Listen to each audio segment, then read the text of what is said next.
తర్వాత మీరు నిజంగా ఈ హామీలు కోల్పోతారు. దయచేసి చాలా జాగ్రత్తగా ఈ హామీలు ఏవైతే మీరు నిజంగా లబ్ధిదారులు అనుకుంటున్నారో మీరందరూ ఈ ఫారం నింపండి.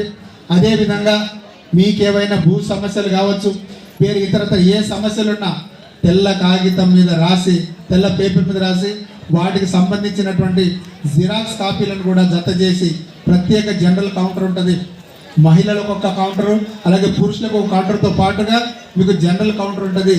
ఏ చిన్న సమస్య వచ్చినా కూడా మీరు దయచేసి తెల్ల కాగితం మీద ఒక అప్లికేషన్ లాగా రాసి వెనకాల మీకున్నటువంటి ఆ జిరాక్స్ కాపీలను జత చేసి ఆ కౌంటర్లో ఇవ్వగలని తెలియజేస్తున్నా.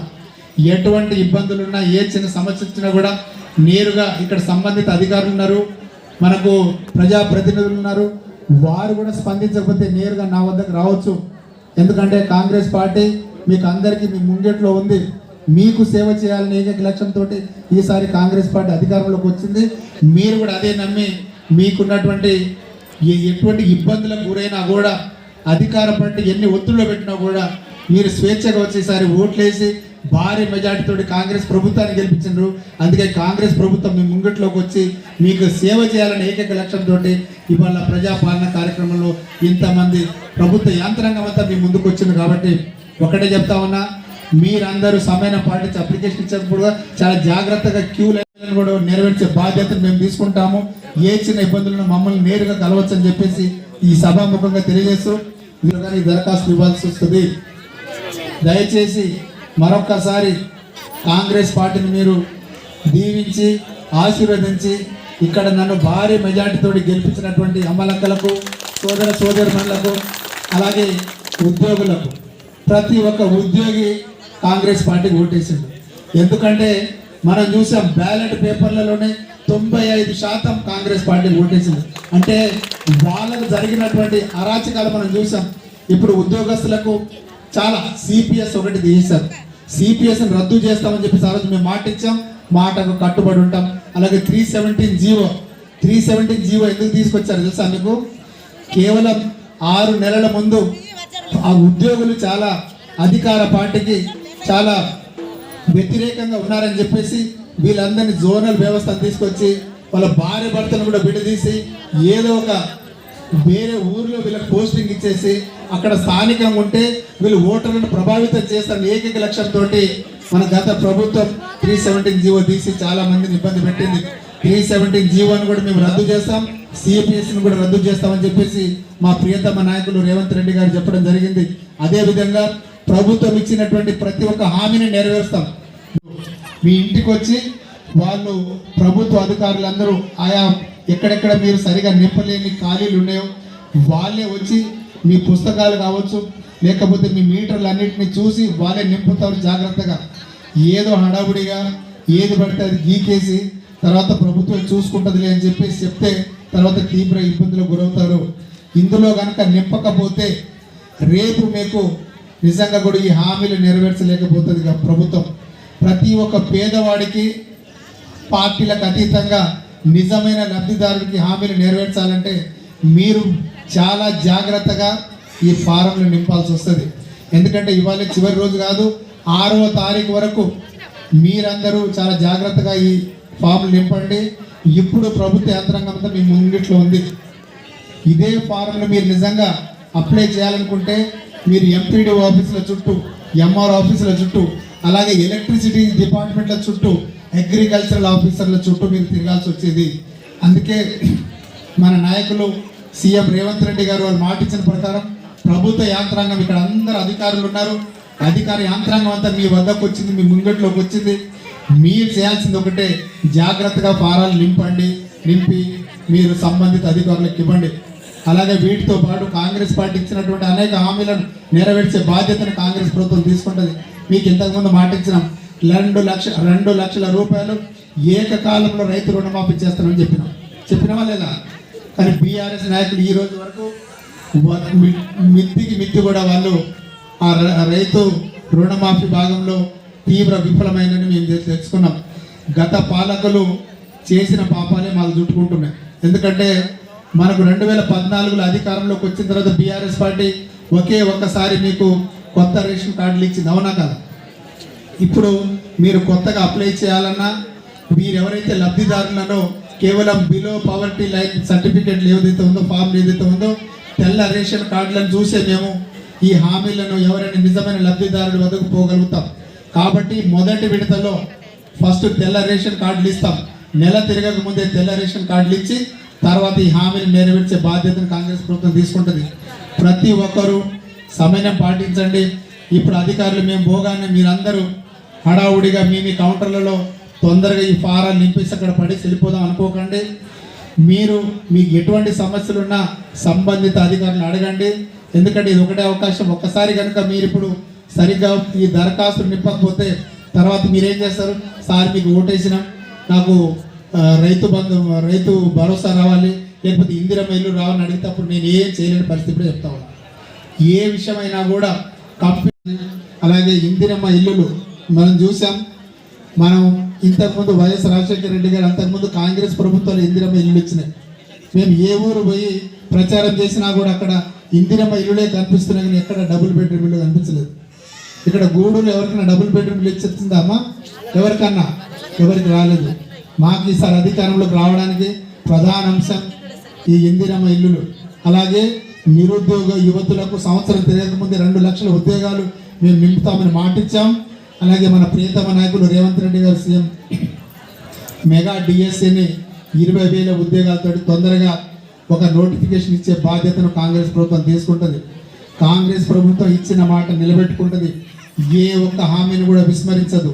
అందుకని నేనేమంటున్నానంటే దరఖాస్తుదారులందరూ గుర్తుంచుకోవాల్సిన అవసరం, ఇక్కడ ఉన్నటువంటి 5 కాలంలు ఏవైతే ఉన్నాయో అన్నిటినీ జాగ్రత్తగా నింపండి. ఇప్పుడు గృహజ్యోతి పథకం ఉంది, అంటే పేదవాడికి 200 యూనిట్ల కంటే తక్కువ ఉచితం, ఏదైతే 200 యూనిట్ల కంటే తక్కువ కరెంటు కాలితే అప్పుడు వాళ్ళకి ఉచిత విద్యుత్ అని చెప్పినాం. అక్కడ మనం దరఖాస్తులు నింపాల్సింది ఏంటిది? మనకు యూనిట్లు ఎల్లు కాలే అనేది మనకు రెసిప్ట్లో ఉంటుందమ్మా, కరెంటు బిల్లులో ఉంటుంది. అలాగే మనకు మీటర్ మీద ఉండే నెంబర్ను కూడా ఇక్కడ పొందుపరచాల్సి వస్తుంది. 2 లక్షల రూపాయలతో పాటుగా అప్పుడు ఉన్నటువంటి కాల పరిమితుల్లో వారికి 2 లక్షల రూపాయలకు మనకు క్యాన్సర్ వ్యాధులతో పాటుగా దీర్ఘకాలిక సంబంధమైనటువంటి వ్యాధులన్నింటినీ నయం చేసే విధంగా అప్పుడు వాళ్ళకు భోజన సదుపాయంతో పాటు రాను పోను వాళ్ళకు రవాణా ఖర్చులు కూడా ఇచ్చేది, రవాణా పాసులు కూడా ఇచ్చేది కాంగ్రెస్ ప్రభుత్వం. కానీ మనం చూసాం గత పాలకులు 5 లక్షల రూపాయల ఆరోగ్యశ్రీ కానీ వెచ్చించింది, కానీ అక్కడ కార్పొరేట్ హాస్పిటల్ వాళ్ళకు ఉన్నటువంటి బకాయిలు చెల్లించకపోవడం వల్ల వాళ్ళకు సరైన బెడ్లు ఇవ్వలేదు. అలాగే రోగులు కింద పడుకొని వాళ్ళకు ట్రీట్మెంట్ తీసుకొని, అలాగే డే కేర్ లాగా పొద్దునెళ్ళి సాయంత్రమే ఇంటికి వచ్చి, అంటే అక్కడ హైదరాబాద్లో వాళ్ళకి వసతులు లేవు కాబట్టి బయట వాళ్ళు గెస్ట్ హౌస్లలో లాడ్జ్లలో ఉండి వాళ్ళు ట్రీట్మెంట్ చేసుకుని పైన మనం చూసినాం. అలాంటివి పునరావృతం కాకుండా ఇప్పుడు మనం చాలా పకడ్బందీగా ఆరోగ్యశ్రీ పథకాన్ని ప్రతి పేదోడికి కార్పొరేట్ వైద్యం చేకూర్చాలని ఏకైక లక్ష్యంతో మనం ఈరోజు మన ప్రియతమ నాయకులు 6 గ్యారెంటీలు ఆరోగ్య లక్ష్యం పథకం కింద, ఆరోగ్యశ్రీ పథకం కింద 10 లక్షల రూపాయలు ప్రతి పేదవాడికి చెందే విధంగా ఈరోజు కాంగ్రెస్ ప్రభుత్వం మొదటి విడతలో ఈ పథకాన్ని చేర్చడం జరిగింది. అలాగే ఇప్పుడున్నటువంటి మిగతా 5 గ్యారెంటీలు ఏవైతే ఉందో మహాలక్ష్మి పథకం మేము చెప్పాం, గెలవగానే మీకు ప్రతి నెల 1వ తారీఖునే మహిళలకు 2,500 రూపాయలు ఇస్తామని చెప్పడం జరిగింది. అవునమ్మా? చెప్పినావా? 2,500 రూపాయలతో పాటుగా గ్యాస్ సిలిండర్ 500 రూపాయలకి అని చెప్పినాం. చదువుకున్న బాలికలకు 18 సంవత్సరాలు నిండిన బాలికలు మారుమూల ప్రాంతాల నుండి వారు కాలేజీలకు వెళ్ళాలంటే తీవ్ర ఇబ్బంది అవుతుందని చెప్పేసి మన ప్రియతమ నాయకురాలు ప్రియాంక గాంధీ గారు వాళ్ళు స్పెషల్ ఇంట్రెస్ట్ తోటి ఎలక్ట్రిక్ స్కూటీ ఇచ్చే బాధ్యతను తీసుకుంటామని చెప్పడం జరిగింది. అదేవిధంగా ఇవన్నీ అంశాలు మీరు దయచేసి ప్రతిదీ ఇక్కడ ఇచ్చినటువంటి దరఖాస్తులు మీరు పొందుపరచండి. తర్వాత మనం రైతు భరోసా పథకం కింద ప్రతి పేదవాడు, అలాగే భూమి ఉన్న రైతులు, ఎకరాకు కౌలు రైతులకు కూడా సంవత్సరానికి 15,000 రూపాయలు ఆర్థిక సహాయం చేసే విధంగా కాంగ్రెస్ ప్రభుత్వం తీసుకుంది. పేదవాడు, గుంట భూమి జాగ లేనివాడు కూడా, అలాగే రైతు కూలీలకు కూడా ప్రతి సంవత్సరానికి 12,000 రూపాయలు ఆర్థిక సాయం చేస్తామని చెప్పేసి కాంగ్రెస్ పార్టీ చెప్పింది, మా మేనిఫెస్టోలో పెట్టడం జరిగింది. అదేవిధంగా ఈ మేనిఫెస్టోకు కట్టుబడి ధన్యవాదాలు తెలియజేస్తున్నాం. ఎలక్షన్ల కంటే ముందు మేము మాట ఇచ్చినాం, ఎందుకంటే ప్రచారంలో భాగంగా ప్రతి గ్రామంలో ప్రతి వాడ ప్రతి ఊరు పోయినప్పుడు కాంగ్రెస్ పార్టీ డిసెంబర్ 9వ తారీఖు నాడు అధికారంలోకి వస్తుంది. మన ప్రియతమ నాయకురాలు సోనియా గాంధీ గారి పుట్టినరోజు సందర్భంగా గవర్నమెంట్ ఏర్పడుతుంది. ఈ 6 హామీలు తూచా తప్పకుండా నెరవేర్స్తామని చెప్పినాం. కానీ మన ప్రభుత్వం 2 రోజుల కంటే ముందు డిసెంబర్ 7వ తారీఖు నాడే ప్రభుత్వం ఏర్పడ్డది.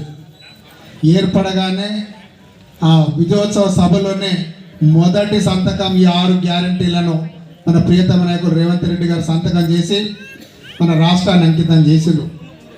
కాంగ్రెస్ పార్టీ పేద బడుగు బలహీన వర్గాల పార్టీ. ఇక్కడ పార్టీలకు అతీతంగా నిజమైన లబ్ధిదారులకు ఎవరైతే ఉన్నారో వాళ్ళని గుర్తించి ఇప్పుడు ఇచ్చే దరఖాస్తులు అవన్నీ స్వీకరించి మొత్తం కంప్యూటర్లలో క్రోడీకరించి మీ సమస్యలన్నింటినీ పొందపరుస్తాం. మనం చూసాం ఈ దరఖాస్తులో 5-6 కాలమ్స్ ఉన్నాయి. కాంగ్రెస్ పార్టీ అధికారంలోకి వచ్చిన 48 గంటల్లోనే 2 హామీలు మేము నెరవేర్చడం జరిగింది. ఆర్టీసీ మహాలక్ష్మి పథకం కింద ఆర్టీసీ బస్సులో మహిళలకు ఉచిత ప్రయాణం. అవునా? ఇక్కడ మహిళలు చాలామంది ఉచిత ప్రయాణం చేసి ఉంటారు. చేసిండ్రమ్మా? అలాగే పేదవాడు కార్పొరేట్ హాస్పిటల్స్ గడప కూడా తొక్కలేని పరిస్థితుల్లో మన ప్రియతమ నాయకులు వైఎస్ రాజశేఖర రెడ్డి గారు పాదయాత్ర చేసినప్పుడు అందరూ వాళ్ళకు ఉన్నటువంటి హామీలు చెందినే కానీ కింద ఉన్నటువంటి సమాజ మానవుడికి నిజమైన లబ్ధిదారులకు ఎవరికి చెందలేదని నేను సభాముఖంగా తెలియజేస్తున్నాను. కాంగ్రెస్ ప్రభుత్వం అధికారంలోకి రాగానే మన ప్రియతమ నాయకులు రేవంత్ రెడ్డి గారు ఒకటే మాట చెప్పారు, ఈ ప్రభుత్వం ప్రజల కొరకు పనిచేస్తుంది. ప్రజలు మనకు ఎన్ని ఇబ్బందులు గురైనా కూడా మనకు ఉద్యోగ సంఘాలతో పాటు ప్రజలందరూ మనకు ముక్త కంఠంతో అందరూ మనం వెన్నదంటుండి ఇక్కడ మన నాయకులకు అలాగే ప్రతి ఒక్క నియోజకవర్గంలో ఉన్నటువంటి ఎమ్మెల్యేలందరినీ భారీ మెజార్టీతో గెలిపించి ఇక్కడ శాసనసభ్యునిగా మహబూబాద్ నియోజకవర్గంలో కని విని ఎరగని రీతిలో మనకు అక్కడ ఇచ్చినటువంటి మన ఉద్యోగస్తులు అలాగే సిఇఓ జిల్లా పరిషత్ రమాదేవి మేడం గారు అలాగే మన ఎంపీటీసీ వర్యులు అలాగే స్టేజ్ మీద ఉన్నటువంటి ప్రజాపాలనలో భాగంగా ఈరోజు గూడూరు మండలంలో గూడూరు గ్రామం రావడం అలాగే ఇక్కడ పొద్దున్నే చలికాలం కావడం వల్ల చాలామంది లబ్ధిదారులు దరఖాస్తులు తీసుకొని ఇక్కడ రాలేదు. నేను ఏమంటున్నానంటే ఈ దరఖాస్తుల స్వీకరణలో భాగంగా చిన్న చిన్న తప్పులు జరిగితే తీవ్ర పరిణామాలు ఉంటాయి. ఎందుకంటే ఒకవేళ కనుక నిజమైన లబ్ధిదారులు కరెక్ట్గా కాలంలో నింపకపోతే తర్వాత బాధపడవలసింది మనమే. అవునా కదా? ఇలాగే ఈ ప్రజాపాలనలో భాగంగా సభాధ్యక్షులు గూడూరు సర్పంచ్ గారు అలాగే గూడూరు జడ్పీటీసీ గారు ఎంఆర్ఓ గారు నోడల్ అధికారి మన సూర్యనారాయణరావు గారు ఎంతో కష్టపడి ఈ ప్రజాపాలన కార్యక్రమాన్ని చాలా చక్కగా మనకు ఇబ్బందులు కలగకుండా ప్రతి ఒక్క దరఖాస్తు ఒకరోజు ముందే ఆయా కుటుంబాలకు వెళ్ళి కుటుంబానికి ఒక దరఖాస్తు ఇచ్చి ఎలా నింపాలి అనే విధంగా అక్కడ ఉన్నటువంటి సంబంధిత అధికారులకు వాళ్లకు గైడెన్స్ ఇచ్చి ఎవరికి చిన్న సమస్య ఉన్నా కూడా